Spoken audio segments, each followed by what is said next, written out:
l'épreuve de l'IMELCK, Irlande, une visite au ciel, qui a révélé quelques secrets pour le ministère.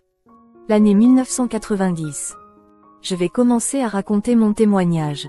J'ai toujours été un travailleur assidu dans l'église où je me suis rassemblé. Mon pasteur a toujours loué mon travail. Dans la petite église du quartier, où tous les gens sont sérieux et vivent la parole, j'ai beaucoup appris d'eux.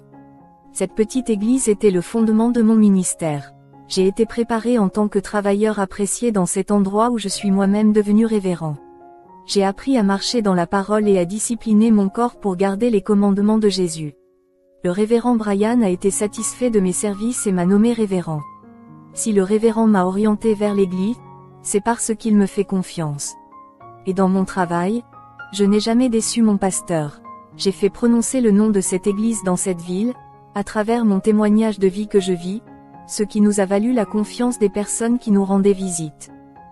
J'ai enseigné aux gens et j'ai accueilli les visiteurs. Les personnes dans le besoin, les démunis, les problématiques et les humbles ont été accueillis avec amour. Nous valorisons chaque âme, nous lui remontons le moral. Nous ravivons leur foi et leur faisons du bien et gagnons ainsi leur âme. Nous ne gaspillons pas d'âme et tous ceux qui nous rendent visite sont bien accueillis. Nous apportons notre soutien et la confiance que nous sommes des personnes dignes de confiance. Les âmes sont calmes et ne se sentent pas préoccupées par leurs problèmes. Ces personnes ne sont pas seules, nous les adoptons comme faisant partie de notre famille. Je me suis efforcé de créer un système dans lequel les membres de mon ministère travaillent avec amour et prennent bien soin des nouveaux convertis. Les gens ont été attirés par mon église. Ce ministère a gagné de nombreuses âmes grâce à leur attitude de traitement, d'accueil aimant et de visite à domicile. Le diable a ses stratégies pour gagner les âmes, nous avons aussi les nôtres. Nous effectuons des visites affectueuses dans les maisons. L'évangile ici où je suis pasteur travaille en pratique. Nous avons envahi les territoires de l'ennemi et rassemblé des âmes pour le salut. À une époque où les églises sont entachées de scandales et de corruption, mon ministère a fait une différence dans la ville. Les gens ne veulent pas se rassembler dans des églises entachées de scandales. Évangélisez, soyez des agents qui produisent l'œuvre de Dieu. Avant de gagner des âmes, gagnez d'abord votre âme. Si vous ne savez pas comment prendre soin de votre vie spirituelle, comme prendrez-vous soin de la vie des âmes? Le Saint-Esprit veut la plénitude des fruits et attend pourtant la multiplication de ces fruits. Je regarde chaque visage d'un visiteur et je vois des expressions de tristesse, de découragement, d'angoisse et de déception. Rien qu'en les regardant dans les yeux, je peux voir qu'ils ont besoin de Jésus. Leur vide se reflète dans leurs yeux. L'homme ne vit pas sans Dieu, nous devons recevoir une âme avec amour dans la maison de Dieu et montrer que nous sommes différents. J'ai appris que nous devons offrir abri, sécurité et réconfort aux âmes. Faites preuve de gentillesse envers ceux qui vous entourent. Ne blessez pas les gens, ne les offensez pas, aimez-les. Même s'ils ne vous parlent pas et n'aiment pas votre personnalité, apprenez à les aimer. Si vous ne savez pas aimer, alors vous ne connaissez pas Jésus, car il est amour et vie. L'homme qui n'a pas encore rencontré Jésus n'est pas prêt à mourir. Il n'a pas découvert l'essence de l'amour et de la vie qu'on appelle Jésus-Christ. Je suis allé chez moi et j'ai appelé ma femme et mes 2 enfants pour prier Dieu en préparation de ma marche pastorale. À l'aube, alors que ma femme et mes 2 enfants s'endormaient, un ange m'est apparu et m'a dit, « Jésus est content de toi. Il veut révéler les mystères cachés, je suis venu te chercher. » Quand j'ai entendu l'ange, je suis devenu paralysé et je suis tombé la face contre terre. Il a dit, « Vous n'adorerez que le Dieu vrai et vivant. » Le rayonnement sortant du corps de l'ange ressemblait à des fragments du soleil. Je me tenais devant cet être glorieux et mon corps restait sur le sol, inconscient. L'ange m'a tenu les mains et en quelques secondes, nous avons grimpé à la vitesse de la lumière. Je me tenais devant la porte céleste qui est étroite. J'ai vu une file de chrétiens avec plus de 50 hommes et femmes qui étaient morts à ce moment-là. Les chrétiens, quand ils meurent, ne vont pas directement en enfer comme les méchants.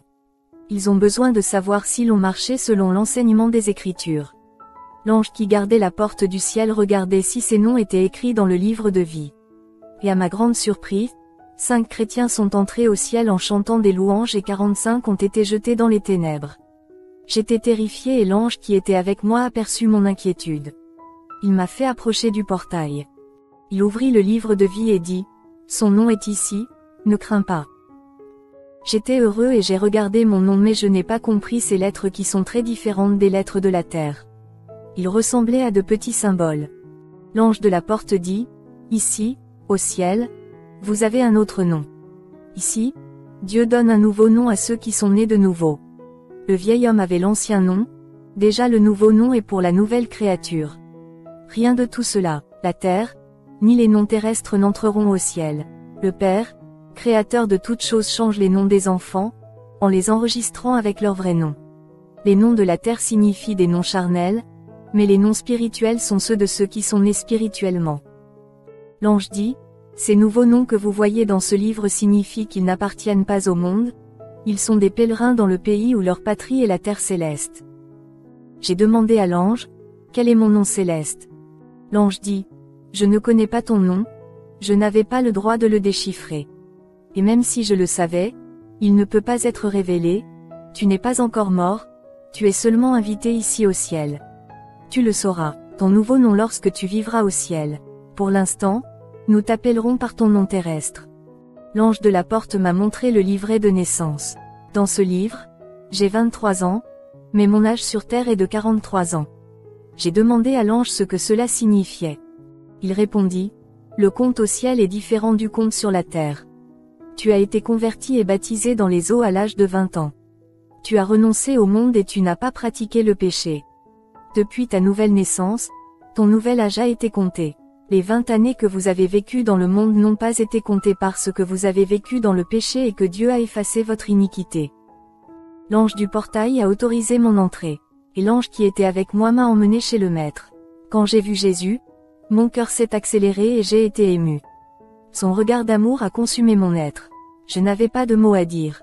Jésus sourit et dit, la mort du saint et la vie éternelle, voici, je vais remettre un nouveau ministère entre vos mains et vous emmener dans des endroits du monde que vous ne connaissez pas.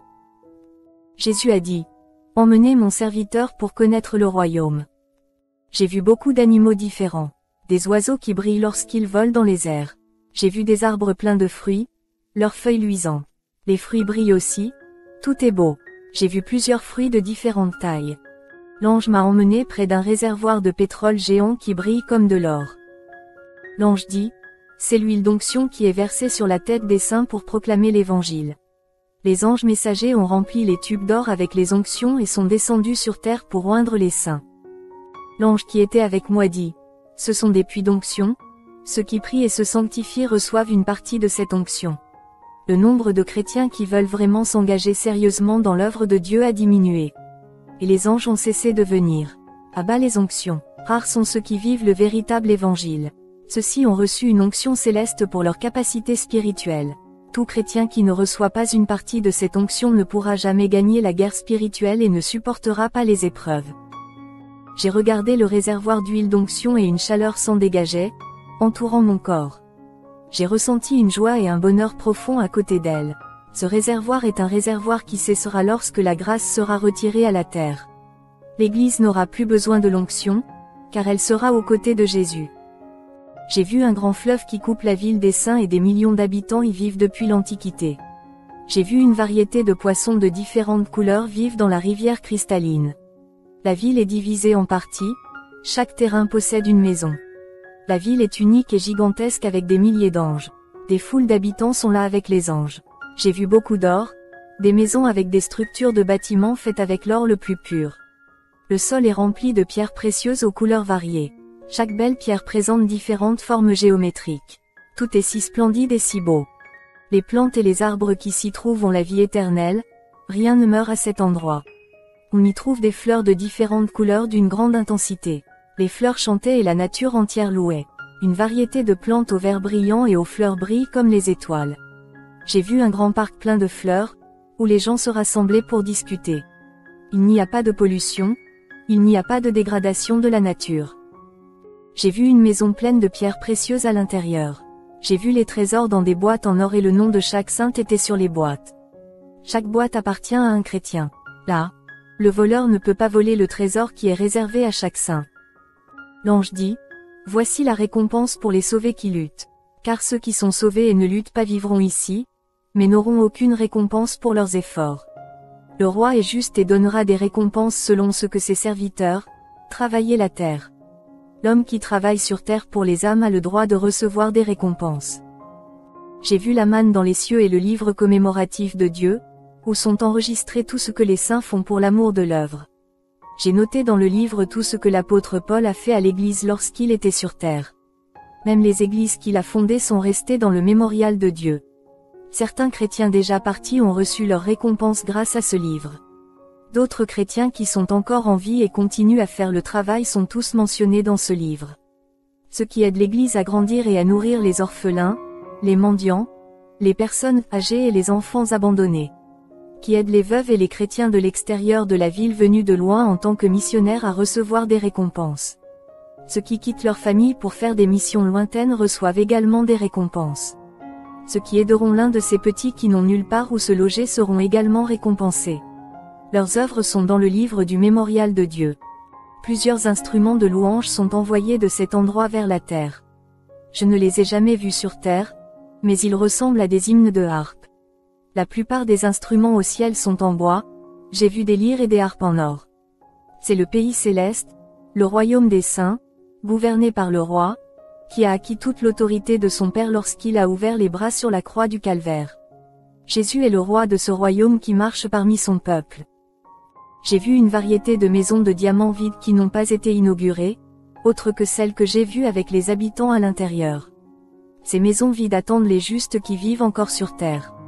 J'ai vu des anges, des archanges, ce sont des forts et des chefs de guerre. L'ange m'a renvoyé et je me suis réveillée dans un lit d'hôpital. Ma femme était à mes côtés. Elle a dit qu'elle m'avait appelée, mais je ne me suis pas réveillée. Elle était allongée sur le sol de la maison et elle a appelé les secours médicaux pour m'emmener. Je lui ai raconté mon expérience. Elle pensait que je m'étais cogné la tête et j'étais fou. Elle est rentrée chez elle et m'a laissé à l'hôpital. Elle a dit que j'irais mieux. La nuit, un démon m'est apparu et a touché ma colonne vertébrale. Il m'a détesté et a disparu. À l'aube, le médecin m'a fait sortir de l'hôpital, mais je ne pouvais pas sortir du lit. Je n'ai pas senti mes jambes. Mon médecin a vérifié ce qui se passait. Et les tests ont été faits et j'ai découvert que j'étais paralysée. Cela a été un choc pour moi. J'ai pensé à ma femme, à mes enfants, à mon travail et à l'église dans laquelle je sers. Je me suis souvenu du moment où le démon est apparu dans ma chambre et a touché ma colonne vertébrale. Cela ressemblait à un rêve mais j'ai vite compris que c'était réel. Jésus a permis à Satan de toucher à ma santé, ce qui affecterait ma vie conjugale et me ferait perdre mon emploi. Lorsque ma femme a appris que j'avais perdu mon emploi parce que je n'étais pas dans les meilleures conditions, elle m'a abandonnée. J'étais seule à la maison sans personne pour prendre soin de moi. Mon pasteur est venu me rendre visite et a été très désolé de voir que j'étais paralysée dans le fauteuil roulant. Il est le révérend fondateur qui m'a oint pour être le révérend d'une de ces églises. Je lui ai parlé de mon expérience. Je lui ai dit de mettre un autre révérend à ma place. Le révérend a dit, « Je crois en votre expérience, je suis vraiment désolé de perdre un pasteur comme vous. Vous êtes libre d'ouvrir votre église. » J'ai dit, « Comment je vais diriger le travail ? Je ne peux pas nourrir les brebis de mon ministère dans cette situation. » Il a répondu, « Je vais définitivement mettre un autre ouvrier à ta place puisque tu ne veux plus être berger. Mais je crois que Dieu te sortira de ce fauteuil roulant. Tu es un grand leader, je serai prêt à t'aider jusqu'à ce que tu marches. » Le révérend rentra chez lui. Je me sentais dégoûtée et une peur permanente me tourmentait chaque jour. Mes chagrins étaient constants de ne pas pouvoir marcher. Parfois, il y avait des doutes pénibles sur le fait que ma paralysie était incurable, même si Jésus avait dit qu'il m'enverrait dans des endroits où je ne suis jamais allée lorsque j'étais au paradis. Je sais que ma femme a eu tort de m'abandonner, elle dépendait de moi pour survivre. Elle ne voulait pas s'occuper de moi et est retournée chez ses parents et a emmené les enfants. Elle a commis une erreur en prenant cette décision. Les décisions trompeuses poussent les gens à agir de manière impulsive, sans penser aux conséquences futures de leurs actes. Je ne me plains pas de la femme que Dieu m'a donnée. Les choix que l'on fait en période d'anxiété ne peuvent être jugés que par Dieu. C'est mon devoir à ce moment-là de marcher avec Dieu, tout comme Abraham a marché. En ces temps difficiles, sans foi, je ne peux pas plaire à Dieu. Une foi faible produit de faibles résultats. Je me suis dit, ma condition n'est pas vaincue. Tout ce que je vis est une épreuve temporaire et prendra fin. Jésus a dit que je prêcherais dans des lieux inconnus. Je ne peux pas penser à mes problèmes maintenant, cela me rendra malade et me fera du mal. Le Seigneur Jésus me donnera la victoire au bon moment, il n'est pas en retard. Ce n'est pas mon époque qui fera de moi le vainqueur, tout est à son époque. Mon pasteur est venu me rendre visite plusieurs fois, il m'a redonné le moral à ma foi. Il m'emmenait aux toilettes pour faire le nécessaire et m'aider à prendre la douche. Sa femme préparait ma nourriture et nettoyait la maison. Peuple de Dieu, n'oubliez jamais les frères qui vous ont aidé à surmonter les mauvais moments, soyez reconnaissants pour l'aide que vous avez reçue. Le révérend était une personne à qui, encore aujourd'hui, je lui suis reconnaissant même s'il n'est plus mon pasteur. Il ne pouvait pas m'aider alors que mon intérieur souffrait et que mon cœur pleurait intérieurement. À ce moment-là, seul Dieu peut me consoler. À l'heure du combat intérieur qui se déroule en chacun de nous, ne vous y trompez pas, car les êtres chers ne peuvent pas être avec vous pour toujours, seulement Jésus. Tandis que mon pasteur et sa femme m'aidaient, l'église qu'il m'avait confiée m'a également abandonné. Ne faites jamais confiance aux gens d'église. Vous serez déçus, les hommes ont des défauts. Jésus m'a testé dans le feu jusqu'au dernier jour où mon pasteur m'a pris dans ses bras et m'a mis au lit pour dormir. Un ange est apparu dans ma chambre et a touché ma colonne vertébrale. Il a dit, « Vous avez été approuvé par Dieu. » Le lendemain, j'ai pu me lever pour faire l'œuvre de Dieu. Après le départ de ma femme, j'étais libre de travailler dans des endroits inconnus. Ma femme avait honte de croire que je ne marcherais plus. Elle ne voulait pas revenir vers moi pensant que je ne lui pardonnerais pas. Je lui ai pardonné et lui ai dit de ne pas avoir honte de ce qu'elle a fait, tout le monde mérite une seconde chance. J'ai inauguré le nouveau ministère. Jésus ne m'a pas permis de retourner au poste de pasteur d'une des églises du révérend. Jésus m'a dit de dire ces paroles à toutes les églises d'aujourd'hui. Il a dit, « Mes fidèles serviteurs défendent la bannière de l'Évangile et ne reçoivent aucun applaudissement. Ils n'attendent que des fléaux pour défendre la vérité et combattre la tromperie. Ils paient l'injustice par la justice et le mal pour le bien de tous ceux qui affrontent ma vérité. Mes serviteurs le font. Ils ne justifient pas leurs erreurs et acceptent ma correction. Ils confessent leurs péchés et changent de conduite. Ils ne pensent jamais qu'ils ont tout fait dans le travail et qu'ils ont atteint leur maximum. Ils ne pensent pas qu'ils n'ont rien d'autre à faire pour me plaire. Ils savent que le monde n'est pas gagné et qu'ils ont besoin de ces âmes pour mon royaume. Ils ne cessent de travailler pour moi et essaient toujours d'apprendre de ma parole pour améliorer leur vie. Jésus a dit, « La fin est proche et ma parole doit atteindre chaque foyer et aider chaque âme. Laissez-les satisfaits et traitez-les bien, en leur montrant de l'amour. La fonction de l'Église est de donner votre témoignage vivant de foi et de sauver les vies. Des âmes. Ayez l'ambition de gagner des âmes et de veiller sur elles. Partagez vos héritages éternels, ne gardez pas le ciel seulement pour vous. Je suis triste de la facilité de mon Église. Je vois la lâcheté et la paresse dans l'évangélisation de rue et dans les foyers. L'Église est paralysée tandis que les âmes meurent. L'innovation et la réforme sont nécessaires pour améliorer le travail sur le chantier. Chacun doit améliorer son attitude envers mon travail. Chacun connaît ses devoirs et obligations en tant que mes disciples. Peuple de Dieu, Jésus nous a donné la responsabilité de gagner des âmes, qu'ils soient pasteurs ou membres. L'Église doit travailler ensemble avec les mêmes pensées et un seul esprit. Ne négligez pas l'œuvre que Dieu vous a confiée. Ce qui a le plus de valeur dans ce monde, ce sont nos âmes. Jésus, lorsqu'il était sur terre, a consacré des personnes et chaque âme a coûté le prix du sang divin de notre Sauveur. Aujourd'hui, je peux mourir pour ces âmes qui ont si de valeur qu'elles valent plus que tout l'or et les richesses de la terre. Mon ministère est dédié aux besoins des gens, chaque membre de mon Église a les mêmes pensées quant à la croissance de l'œuvre. Notre obligation n'est pas de gagner de l'argent mais de gagner des âmes. Que Jésus, Seigneur, vienne bénir chaque Église qui entend ce témoignage. Amen.